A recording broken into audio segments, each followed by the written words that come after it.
Oh, and here's another good one for you. This one actually got me fired from public appeal, but I was rehired 4 months later. But here's what happened. I was having a bad day one day, and I called this one woman, and I'm going through the presentation, and when I'm halfway done, she cuts me off. She says, "Oh, you can just stop right there." And I just told her back, "I will do no such thing." And she's like, "Excuse me?" And I just picked right back up where I left off. And then I said, "We'd really hate to lose your support entirely, so can we count on you for a one-time $20 or $15 Goodwill mini booster?" And she's like, "No, you can't." And I told her, "You'll do it next year, right? You'll do it next year, right?" And then she snottily said, "No, I won't." And I said, "Well, we'll call back anyway and we'll see about that." And then I hit the button that said reschedule. And then about 3 weeks later, when I'm not even at work yet, because I wasn't supposed to be there till 5 anyway, but before then, somebody else gets that call back. And she demanded to speak to a supervisor, and she got our supervisor on the phone.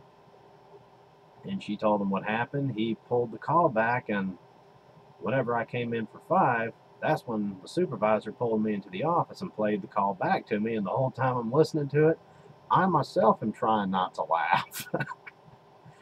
And then after I left, the way I understand it, the supervisor played that call again to the whole entire group and explained to them that things like this could get us shut down. I kind of wish I had a copy of that call.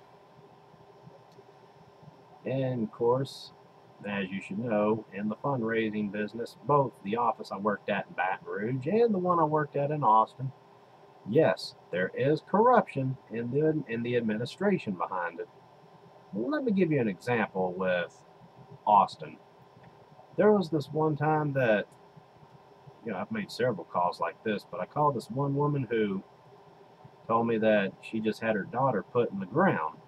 Well, once she told me that, I proceeded to let her go. Then my supervisor's standing behind me saying, "Okay, now pound her with a $27 booster." And I'm like, "Do what now?" And then the woman was like, "What's going on?" And I said, "Well, based on what you just told me, I'm fixing to let you go, but my supervisor wants me to pound you with $27, and I don't think that'd be right, but I hope things get better for you." And then I let her go peacefully, and I got suspended for 3 days for doing that. Now, that's just disrespectful right there. If someone says they put their daughter in the ground, you don't badger them for more money. Fuck that. And another example was I called this one woman who said she had no money, has no job, and is about to get kicked out of her home. And well, I let her go too, and I got a written reprimand for that. She says she ain't got no money. Why ask her for it? Fucking stupid ass. Well, working at the office in Baton Rouge, I've started a few things over there too. For example, and this is just off the phone stuff, at least this one. But yeah, one of the supervisors, she's a female supervisor and can be a real cunt too. Well, I decided a new name for her.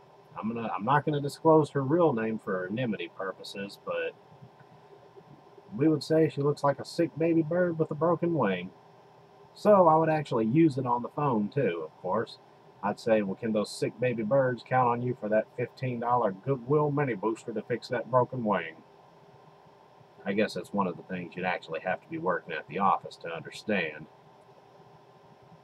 And of course, I even started hollering out in the room, "Stop hanging up," like, "Stop hanging up." And then a bunch of other coworkers would do it too. So no, we may sound professional on the phone, but it's actually a circus in there when you're off of that phone. Oh hell, a few times I've called a few people back manually and said, "Stop hanging up." But yeah, we did have some characters working there. Everything from butt scratcher riots to paper fights.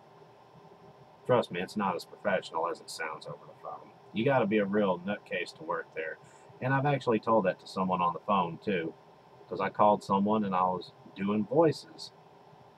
I wasn't using my genuine voice. I'm going, whenever he said he couldn't do it, I'm like, well, we hate to lose your support. Well, why not? And the guy was like, who are you doing those voices at? All serious. And I'm like, you got to be a serious nut job to work at a place like this. And he's like, do it to someone else, will you? And I'm like, geez, fella, get a sense of humor, will you? I told him that right before I hung up. And I think probably the most serious things I've said to these people was, of course, in Alabama.